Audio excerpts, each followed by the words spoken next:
Greetings, dear ones. I'm Cryon of Magnetic Service. We are on a ship at sea. The channeling that I give today is for those in the room more than those who would listen later. For we wish to establish some truths, some concepts, some energies, and something we call cognizing, which is another word for belief. The old souls who sit in front of me are here for many reasons. Some more than you know. What would appear to be relaxation and vacation and tourism is going to turn out to be healing. You see, I know the potentials of those who sit in front of me today.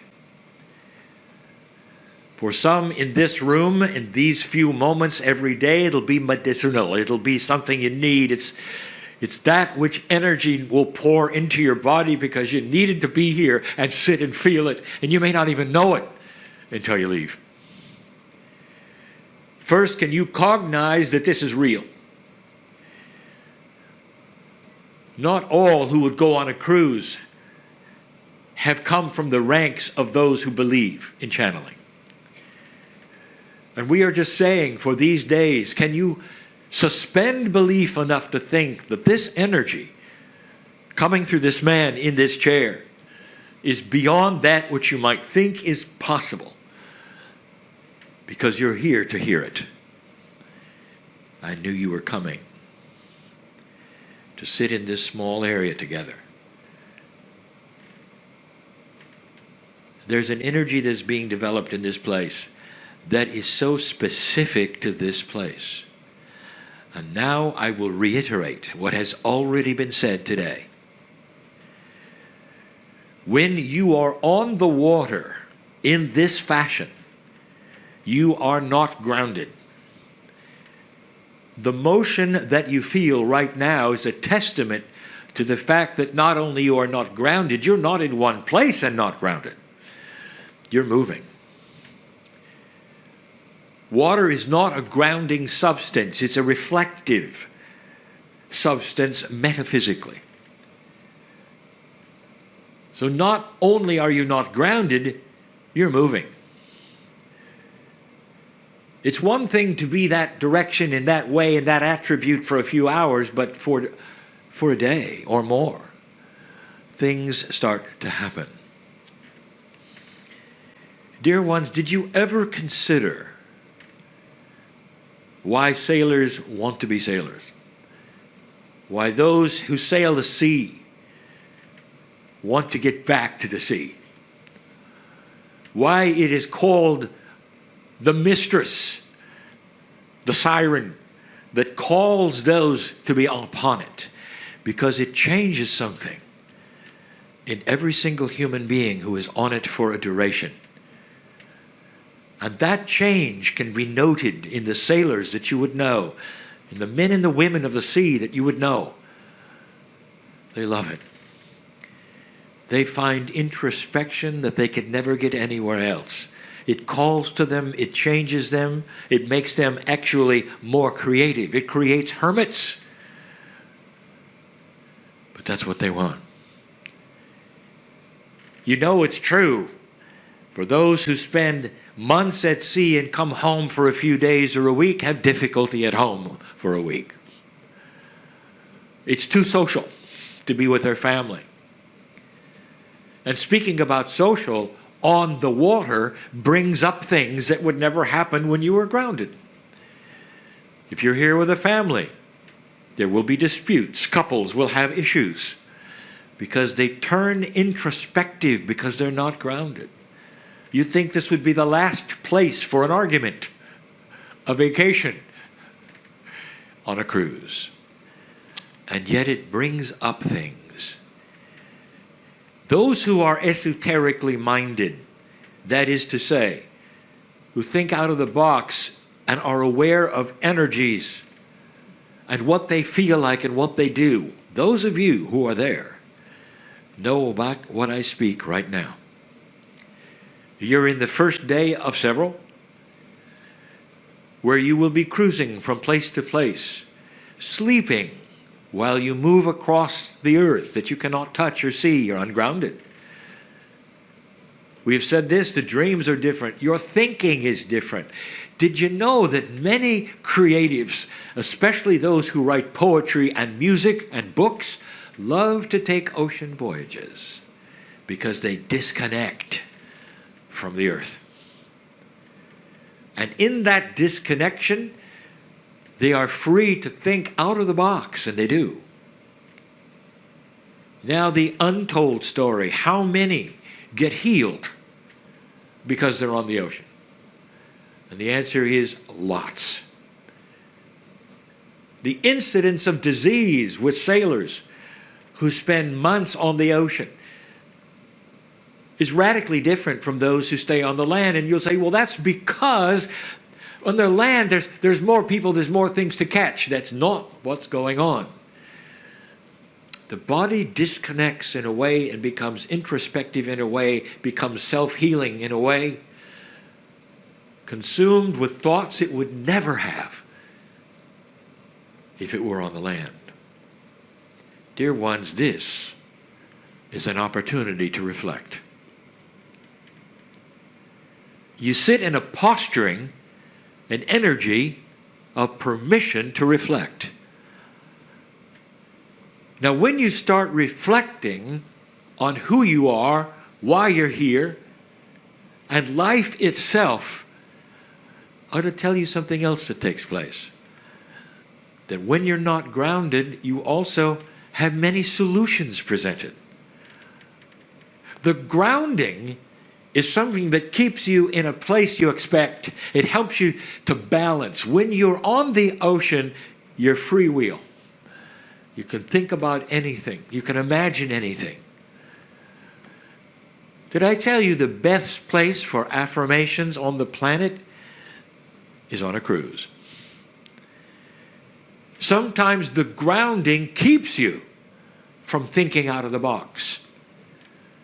Sometimes that which is what you would call the balancing act you have between ego and other things literally becomes disassembled when you're on the water. You have an allowance right now to do something you may not think you could do. Right now in the room. I want you to reflect. Why are you here? How do you feel? What is your life about? Really? Many ages here. It doesn't matter. You can all ask the same thing. Do you dare ask it? Or will you think a little too much? And that is the other issue. If you're grounded, well, you can turn it off. But if you're on the water, especially moving on the water, you can't turn it off. And what I mean by that is that once you begin asking the questions of your own soul, it starts to give you good answers. Outside of that field which grounds you, you start to get really good answers. It's a mistress, is it not? When you have such good intuition over and over, you want to stay on the water. Ask a sailor, what is it about the ocean? And they will say, it speaks to me. What they're really saying is that they have a connection with something that they don't have on the land. It's not the water. It's not the sea. It's the attribute that ungrounds them and allows them to expand to places where they can be alone and never think they're alone. Who are you now? You've come full circle, some of you, through disease, some of you, through sorrow, some of you. And this first day at sea gives you an opportunity to set the stage for all the days. Reflective means that you can ask these questions. Am I here on purpose? Some say, I've only done a certain amount in life and here I sit. I'm not sure truly why I'm here.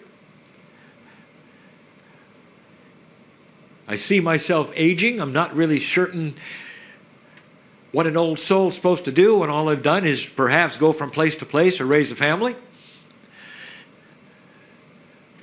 Never do you understand or realize you are a light engine that is always working on this planet, a mini portal. That's what an old soul is. If you did nothing more than be born, go through life working, having the family, the relationships, all that you do, coming and going for 50, 60, 70 years or more. It's all you do. I want to tell you, if you are an old soul, one who is concerned with others, compassionate about yourself, and balanced, that is a light on this planet. It is collective.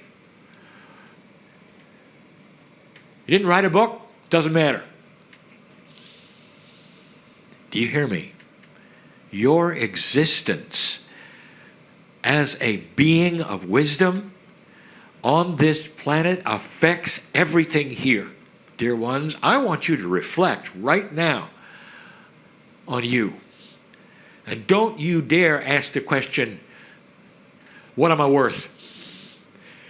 It's priceless. Your life here is priceless because you exude light in your attitude, in your thoughts, in who you are, in what you want to be or do. That is a dynamic energy engine that pours out that which is esoteric, you don't know about, you can't see, called consciousness, and collides with a confluence of other consciousness on this planet that is starting to build light. Build light. Lighthouses, I want you to know your lighthouses. So as you reflect and as you become created to reflect in these days,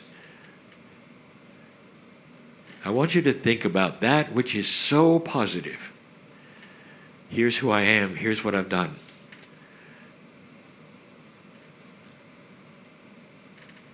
You tend to be so human.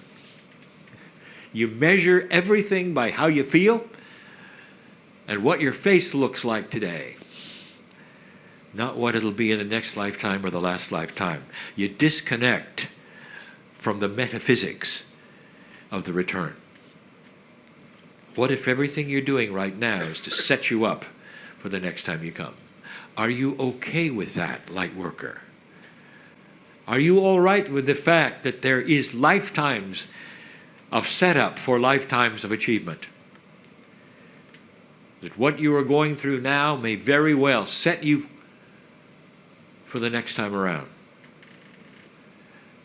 I've talked to my partner about that as he reviews who he has been and where he has been, that I tell him about, that he doesn't know.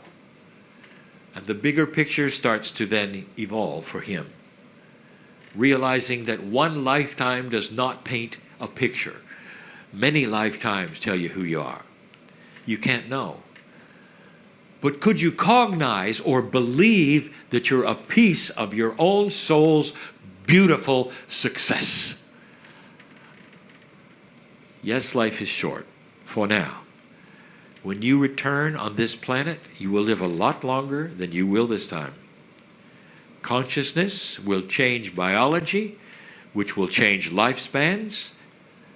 Compassion itself will create that which is a human who does not see disease. You're on the cusp of something grand, and this is just a piece of the puzzle. That's who you are, and that's beautiful. Could you cognize this to the fact that no matter what you're going through, you can take a deep breath and say, I'm okay with all of it. Perhaps I've given you something to think about. Perhaps you're more profound than you think. Perhaps you're okay. That's the message. Lightworker, old soul, take these moments of reflection and create from them wisdom, So when you return to that place where you're grounded and you're sleeping in a grounded place, it'll stay there. You'll know who you are. And you'll realize this was more than a vacation. That's it for now. And so it is.